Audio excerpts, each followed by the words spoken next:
Welcome back to this week's episode of Wiggins Wicked Reptiles. Today's episode is all about mites. If you've got mites, it's a pain in your butt. They're everywhere, and I'm going to show you how to get rid of them. Stick around.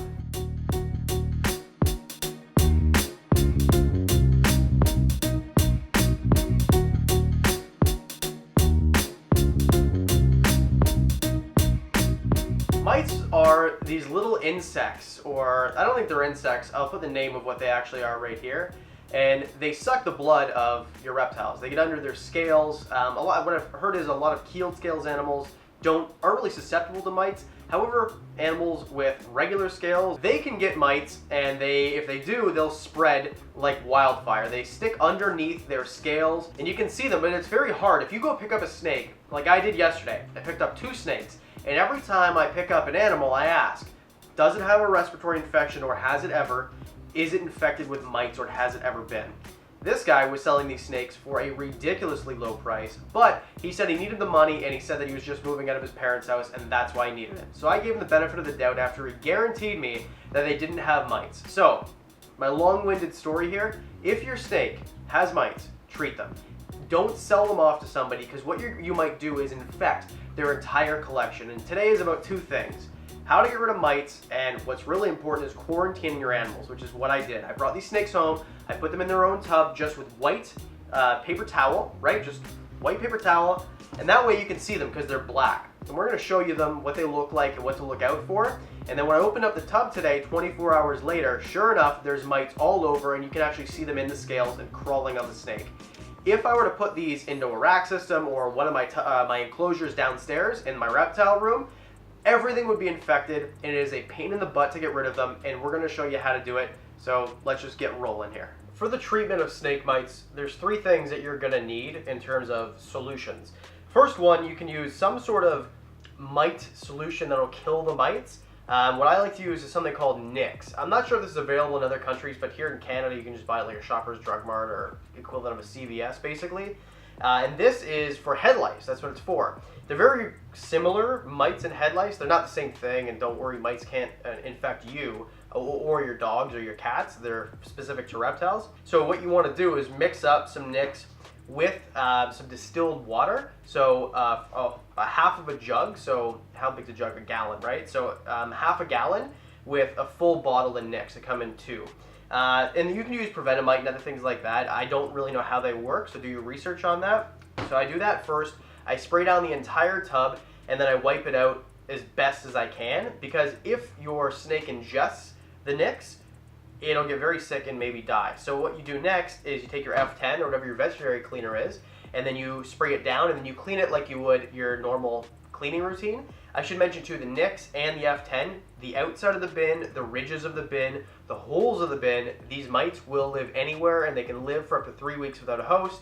So be very thorough. This is a pain in the butt, like I mentioned before.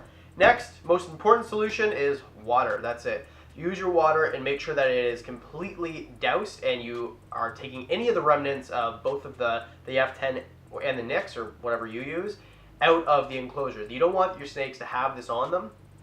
This is really important. Those are the 3 things you need for cleaning the tub. And then I suggest using plain white paper towel. It is the best because you can actually see the mites on it. You'll see that they're dead. They're going to be everywhere.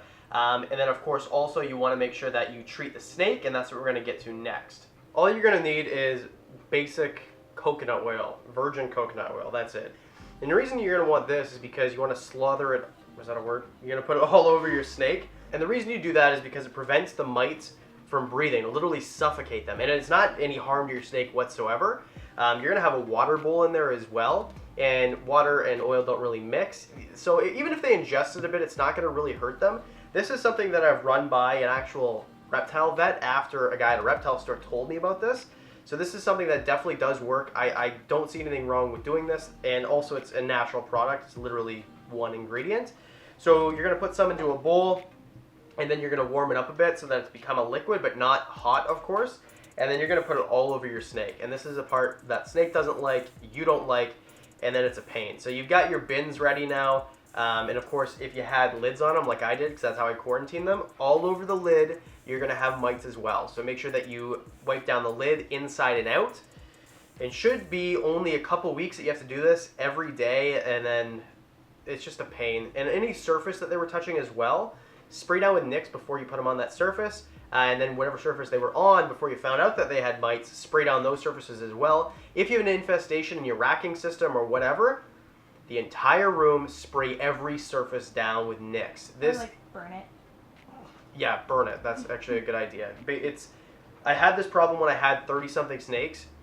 It was hours every single night doing this. So as you can tell with my voice, I'm not chipper as I am in most of the videos. I don't like this. This really upset me. Don't sell your snakes if they have mites, for crying out loud. Please, let's get to work and slaughter some mites with coconut oil. Now, I picked up this breeding pair of ball pythons. The male that you just saw, by the way, that was the male. He's an Orange Dream Spider. He was infested with mites. So we did the treatment that we just discussed, and now he's back into his quarantine. I'm just putting them in 28-quart Sterilite tubs with the lids on them. And this really helps if you have someone to help you. Thank God I've got a girlfriend who is okay with helping with snakes. But it does take a lot of time. So the female here, this is supposed to be a fantastic video about the new breeding pair of ball pythons I got, by the way.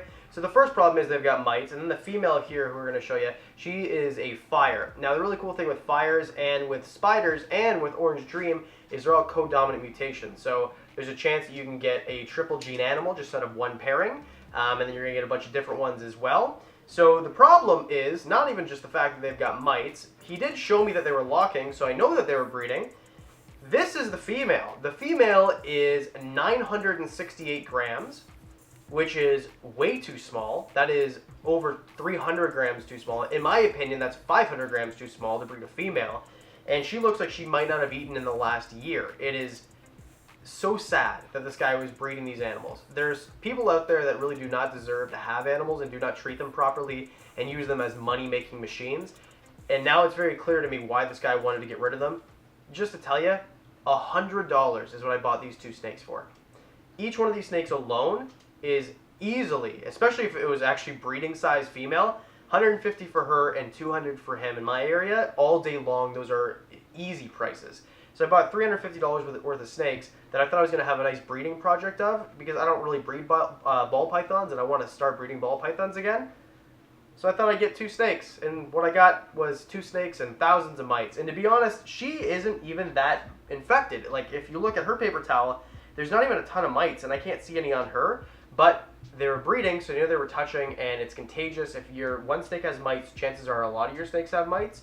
So we're going to treat her as well. Let's go ahead and get that done.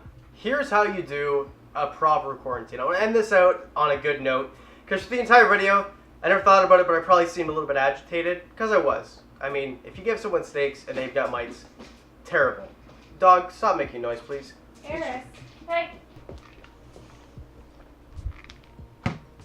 When you bring a new animal home, like I did today, I know I got those two snakes yesterday, but I had an opportunity to get an animal that I've really wanted for a long time. I'm going to show you how to do the quarantine process properly.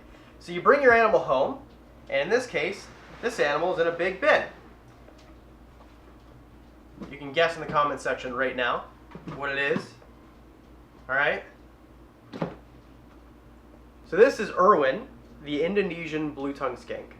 Blue-tongued skinks are something that I've been in love with since I was a kid. I remember Steve Irwin was on a talk show. I forget who it was. It could have been, I think it was Leno. And it started peeing on whoever the talk show host was, and they started screaming, and I thought it was the funniest thing ever. And ever since, I've been obsessed with blue-tongued skinks. And I've never had one because they're really expensive, and especially with northerns, they're really expensive. With Indonesians, they're a lot cheaper, but they're almost always wild caught. I don't know if Irwin was wild caught. I know he's 6 years old, and I know that the guy had him before me said he was very handleable. We're going to find out right now. But what you want to do is you want to clean out a container, and the same thing with the snakes, white paper towel so you can see if they've got mites, and then you quarantine them away from your animals for a few days, at least, probably a few weeks, and just kind of bare bones. This is an Indonesian blue-tongued skink, so it needs a lot more humidity. So in the tub, I've got a dry section and I've got a wetter section.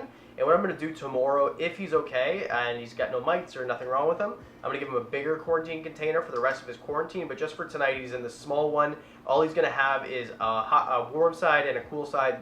The warm side being dry and the cool side, or the warm side being wet and the cool side being dry, and a water bowl. That's it. Bare bones. It's only for a night. So let's go ahead and see if Irwin is wanting to play and put him in his new enclosure. So Irwin, we did the same process with his tub. Nix, F10, water, rinse it out really good. I'm not sure how susceptible skinks are to mites. I did a lot of research, but mites isn't really something that came up when I researched these guys. I'm going to do a full video, setup video first, because he's going to need a new enclosure, which he's going to have a PVC, a 4 foot by 2 foot by 1 foot PVC. So we're going to deck that out, make it a skink paradise. And then also, we're going to do a complete care guide. Skinks is a species, I probably researched the species more than any other species. I've wanted one for so long, and finally I've got one. I am so happy. I wanted to end this video on a good note. So there you go. That's how you treat for mites, and that's how you properly quarantine, so you don't have to worry about a big mite infestation, because little ones are a lot easier than big ones. And that's it. So tell me in the comment section below, what do you guys do for quarantining your animals? How do you take care of mites? Have you ever had mites before? What steps do you take to prevent infecting your collection? And that's it. So I want to say thank you for coming back to this week's episode of Wicked's Wicked Reptiles. Because I do videos every Monday and Thursday, that means I'll see you on Monday. How do you hold them? Like a potato.